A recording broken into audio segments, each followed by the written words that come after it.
Good morning children.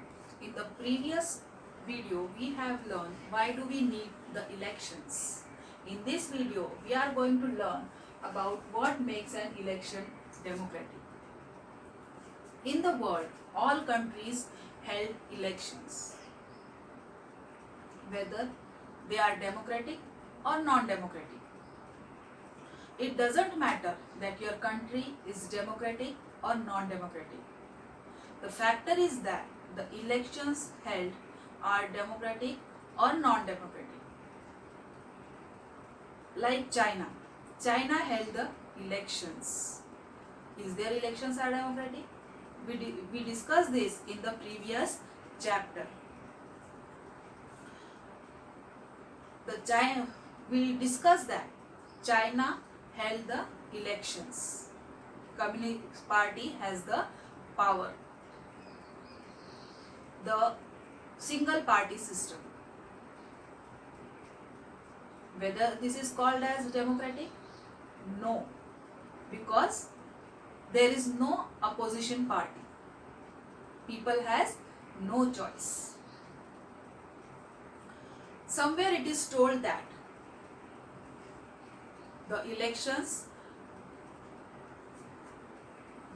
somewhere it is told that what makes an election democratic or non-democratic.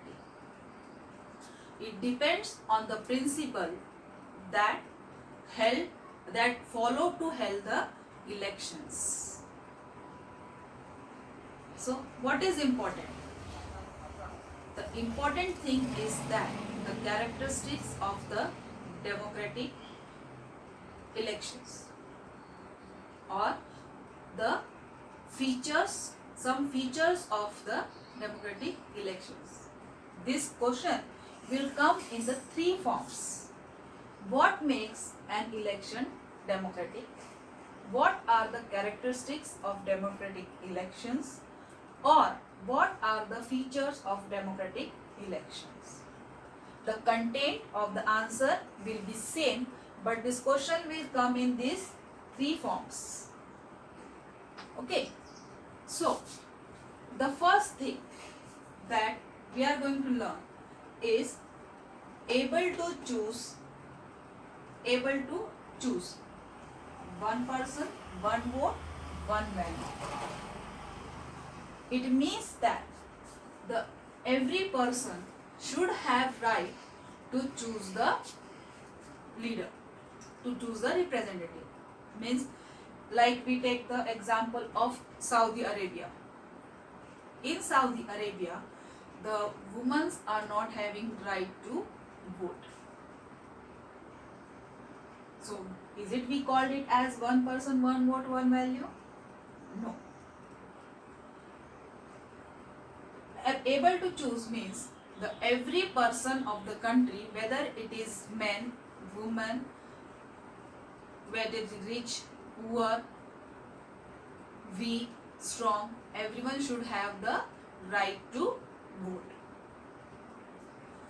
The second thing is there should be something to choose from. Means what? That there should be free to elections and choice to the voters. Means in the first point we have learned that you are having the right to vote. But with that, it is necessary that you should have the choice. You should have the choice to vote, to choose the perfect leader.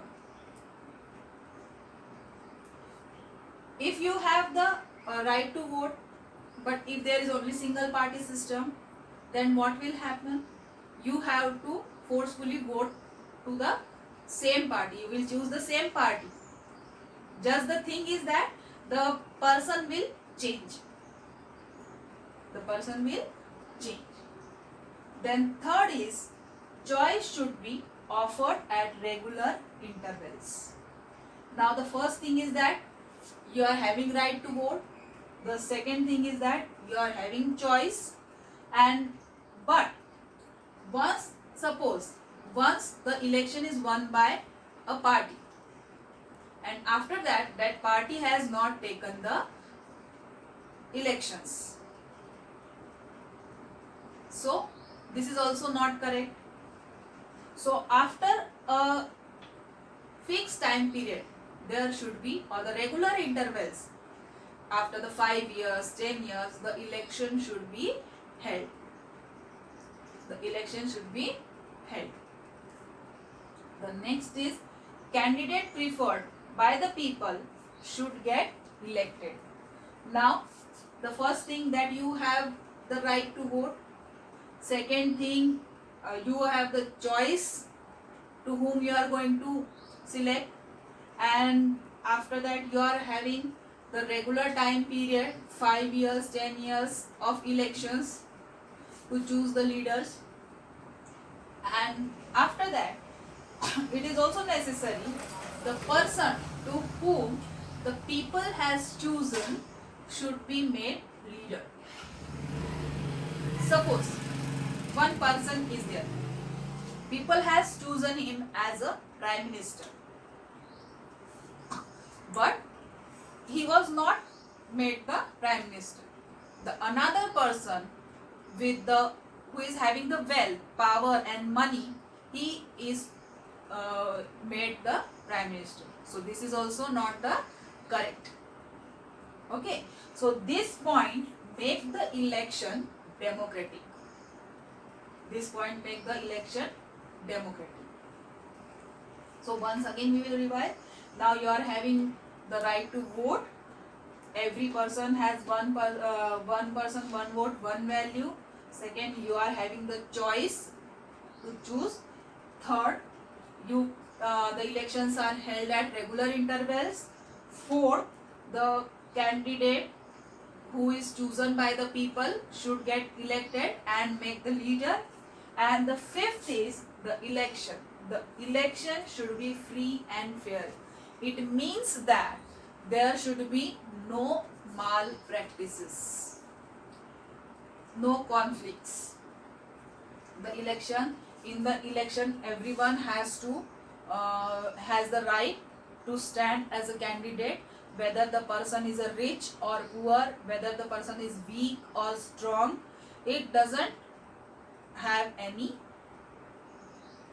values.